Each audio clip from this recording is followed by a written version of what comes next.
Have you ever noticed that you struggle to make decisions independent of other people's opinions or perspectives?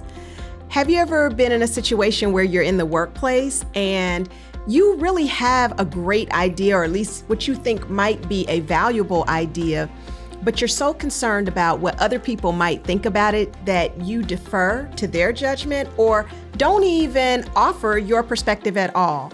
If that is the case, you may be struggling with a lack of autonomy.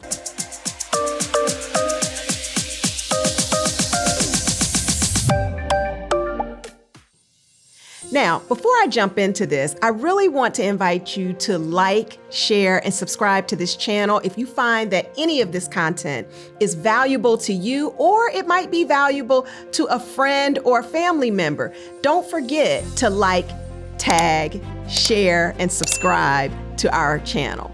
Now, I want to jump in on this thing around a lack of autonomy because I've had friends and colleagues who, are absolutely brilliant. They're absolutely brilliant. They have so many degrees, right? They've gone to school. They've gotten a ton of degrees.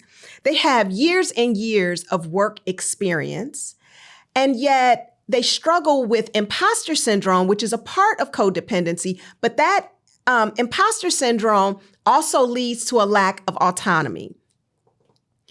The lack of autonomy basically means that we are having difficulty making our own decisions without the impact of people who we really admire, look up to, think are smarter than us, or we might even just respect them. So when we can't make decisions on our own, we start to defer to other people, our spouse.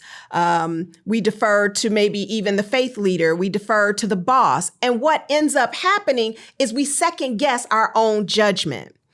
A lot of times this comes from this fear of abandonment or people thinking that you don't know what you're talking about or that you're stupid in some way. There is an excessive worry around other people's opinion. And I tell you, the more that you lean into this, it doesn't help your self-esteem. It actually detracts from your sense of self-esteem and self-worth. So, what are some of the tips here? What I'd like for you to begin to do is just kind of pay attention to those times where you're either at work or maybe even it's at home, and you find yourself asking other people what it is that they think. Notice just how often you do that.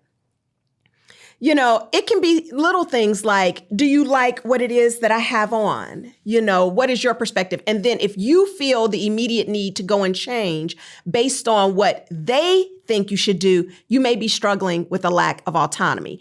In that case, the tip there is, if you can just get clear about what it is that you want to do, it's okay to take in other people's perspective, but the authority on your life is you. That's it. Other people's opinion, people will not shy away from giving you an opinion because it's kind of like they say it's like having a butthole. Everybody has one, right? So people don't mind giving you their opinion and perspective, but it doesn't mean that it is the right one for you. You are the only one who knows what that is. So the tip here is, first, you must source your own spirit to define what is best for you. What is the next right step for you? What looks good on your body? What makes you feel empowered? What inspires you? When you begin to develop that relationship with your higher power of your own understanding, where you can get that clear guidance, those clear downloads as to what works for you, then you're going to feel a lot more confident and competent in offering your opinion and perspective. The other thing I want to talk a little bit about in terms of a tip, I'm confident that you've already gotten a lot of experience in your life and you've had a lot of education. Don't be afraid to share that. None of us let me put it like this. None of us know enough to put a period behind anything. Data points are constantly changing in this life. So it's not It's not about you being right all the time. What it's about is you sharing your opinion and perspective. And then if you're working in a team setting, they will share their opinion and perspective. And somewhere along the lines, you all will develop consensus. You'll take a little bit from theirs. They'll take a little bit from you, and you put it together and we make something brilliant. If you feel that your opinion or perspective doesn't have a place at the table, then don't be afraid to assert yourself. Ask people, would you like my opinion? Would you like my perspective on this? And so now that has invited it in, and you will feel a lot more confident in giving that to you.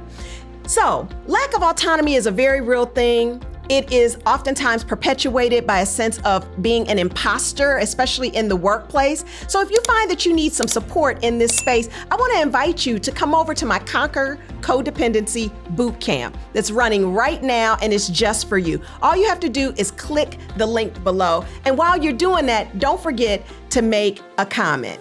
I'm Tracey Knight, and I'm your codependency coach.